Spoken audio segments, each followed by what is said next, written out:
Okay.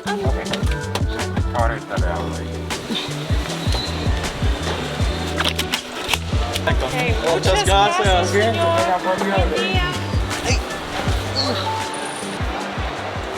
Once again, the longest line is supposed to be hours. But this time, at least we're super early, like 4 hours early. So no stress. No stress this time. We're edging closer.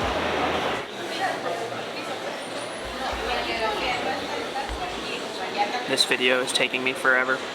So, if you're wondering where our first video from Guatemala is, this is the reason why I can't post it. It's because I cannot get some decent Wi-Fi, so don't know if it's going to be up today, on April 3rd, or tomorrow. Well, for an hour of free Wi-Fi, that is what it gave me. Para hacer su viaje cómodo y seguro. Good afternoon, ladies and gentlemen. Aeroméxico as a Sky Team member, Captain Francisco Richard, First Officer Marco Avila, and the flight attendant crew, we cordially welcome you aboard this flight 671 bound for Mexico City.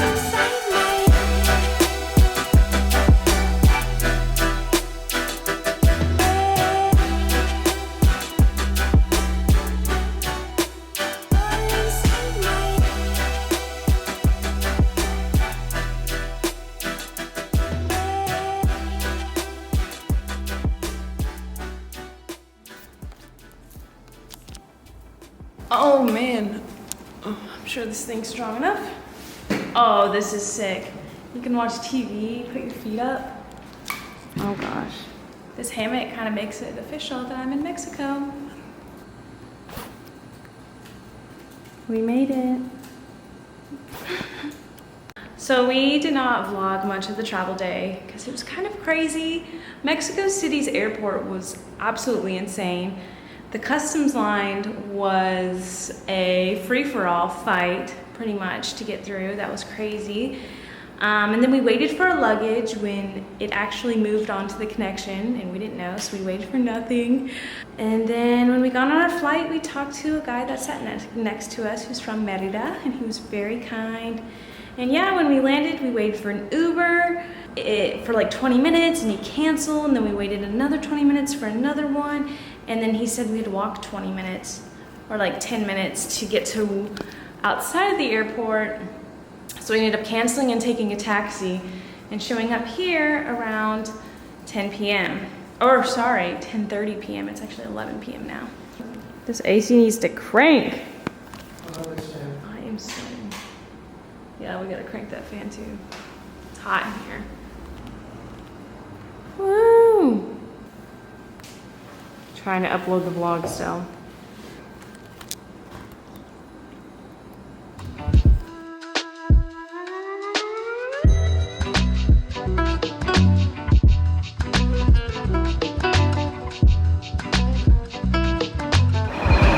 Welcome to Merida, Mexico. When coming to Mexico, our families asked us, is it going to be safe? And we told them, yeah, Merida is not only the safest city in Mexico, it's one of the top 3 safest cities in all of North America. The only downside to Merida is that it's hot. So today we have a high of 104 degrees Fahrenheit, and we've just finished an entire walking tour in this heat for the last 2 hours. So other than it being the safest city in Mexico, why did we come to Merida? Well, it was a mix of its long-lasting history, the beautiful buildings it has to offer, and its unique Yucatan culture. And have you ever been to Merida or known someone who's been to Merida? Well, chances are you've probably been or know someone who's been to Cancun. Cancun sees about 4 million people every single year. In Merida, only 300,000. Alright, just kidding. Andrew corrected me. 4 million was his guess. It's actually 10 to 12 million in Cancun, but only 300,000 here in Merida. The most tourists that Cancun has seen in one whole year was 37 million people, and in Merida, only 800,000. That's crazy. I look like a crazy tourist. Merida is a very old city, almost 500 years old. In about 20 years, it'll be 500. So before it was the city of Merida, it was the city of Ho, a Mayan city. And Merida had about 5 pyramids, Mayan pyramids, that were super huge, about 3 blocks in size. The Mayans often moved in groups, and so when the Spanish arrived in 1541, there was actually no Mayans here. So they saw a completely abandoned town with already built out roads and pyramids, and so they came in and established Merida in 1542. So today in Merida, there are no pyramids. Unfortunately, the Spanish came in, they tore them down, but they used the same materials from the pyramids to build some of the buildings around here in Merida, including this church behind me. So this cathedral behind me was constructed in between 1561 and 1598 and was the very first cathedral in all of the Americas. As Andrew explained, it's constructed with the materials from the Mayan pyramids, which was made out of limestone. So the area we are in right now is called Pathway of the Revolution, and it was built in 1915 to show the separation between church and power. So on the left side of us is the massive cathedral that we just showed you, and that's about 500 years old. And to the right is a school, which is about 400 years old, and so this was built in between the two. So previously there was a chapel here, and it was torn down to make room for this pathway. And every year I hear that it's decorated beautifully for Christmas. They haven't done it in the past few years due to COVID, but everyone is hoping that this upcoming Christmas they'll be able to celebrate again. So the house behind me is the Montejo House, built for the Spanish conquistadors by the Montejos. So today there are no Montejos. The last passed in 1831 and was a woman. And now today the building is used as a bank and as a museum. So it's now 4:30 and I believe it's over 100 degrees out. So darn hot. There was a 5 p.m. walking tour and we did not do that because I was like, it's gonna be way too hot. And thank goodness we did not. Woo! Yeah, it was kind of my idea to do the 5 p.m. and I'm so glad we did the 10 a.m. Jenna was completely right. You were right, okay? So we are currently at Achaya Maya. This is a classic Yucatan restaurant, so they have a lot of different meals based off of Mayan culture, Creole, and also just Mexican food. So it's going to be an amazing feast. We got this combination, los cuatro zucas, and it's going to have everything we need to try. That's what the waiter said, so I'm really excited. Also, when we were flying to Merida, we sat next to a really, really kind local, and when I asked for a recommendation for a restaurant, he said this place right away. It's also when I read online, been recommended a lot, so we heard it's a good place to stop by. Oh my god. It tastes like a cold tea with like lime in it. I really like it. I think it's pretty good. Oh my god, I almost dropped. So for the drink, we got agua de chaya, and I got con piña, and Andrew got con limon. Chaya is a leaf found in the Mayan regions of the Yucatan, and it's supposed to have medicinal properties, and it's supposed to be used in a lot of Mayan dishes. So we thought we would try it. Wow, es mucho. So this is pavo en relleno negro, which is like, I guess, turkey and black beans.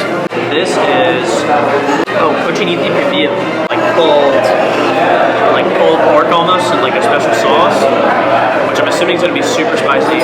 And then also we got handmade tortillas, which there are women in the corner that are making them right now. So fresh handmade tortillas in a coconut. So this is queso oregano. And this is seriously one of the best foods I've tried since we've been on our trip here in Latin America. So this is pipián. What we tried in Antigua, Guatemala was pepián. And it's honestly very similar. It's supposed to be like a meat and like a kind of a stew made thickened with either nuts or seed. And this was really good. It's just the one in Antigua was amazing. But yeah, I ate this really hot pepper thinking it was a cranberry, and it was not a cranberry. Woo, it took me for a ride. This is rellenos negros, so filled with black. That is so interesting. Honestly, that's very interesting. I'm familiar with these flavors, can't process it. It even looks interesting. This doesn't look good. I'm sorry, it really doesn't look good, but Jenna is right. It is interesting. I don't really know like the flavors. That's what I'm saying. So don't think of black beans because that's what I thought of. I think it has some of this chaya leaf in it because when I drink this and I taste this, Oh, I can similar? kind of feel the, yeah. I don't know how to describe it. It's not bad, but it's just interesting. I'm definitely gonna eat it though. It's really good. Dig in. Yeah, we look like we didn't even make a dent in all of this. We really did though. This one didn't have a lot. So we're gonna go through and rank each one. So in fourth place we have Pipián de Pavo. And this one to me wasn't the best just because there wasn't enough spices in it, but I did like the sauce. I thought it was really, really good. Number 3 we have the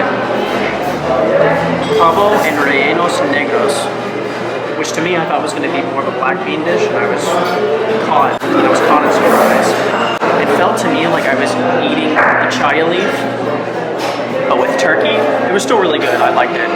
Number 2 is the cochinita pibil, and I thought this was really good. It's like a beef, I believe. This had a lot of salt, and I think that's what made it really good, honestly. And then number 1 was the queso relleno. That one just tasted like cheese and very succulent meats, and it was really good. Loved it. So that is my rank. So we're in Santiago Park. We heard that there was going to be some kind of like Festival de Baila here. It was supposed to start at 8 and it's 8:18. We're hoping that there'll be some live music and dancing very soon. How cool! And to make it even better, Andrew's going to get out there and dance. Oh my gosh. I can do that. We're in. We're in now. Apparently it's free. Someone came by and said, come sit inside. They're not going to be able to hear us at all, but we got in.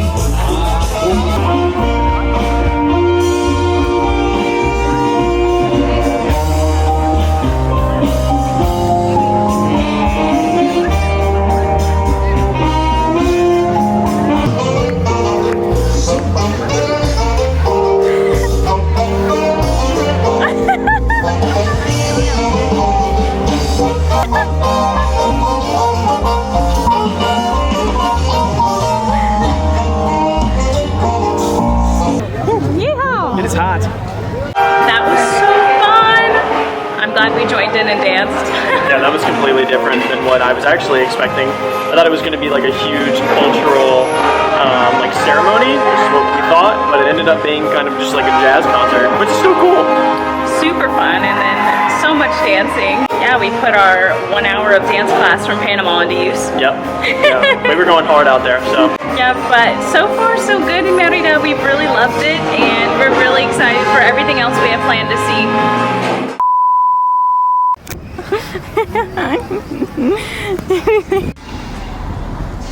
Also, apparently clouds, wait, what was I gonna say?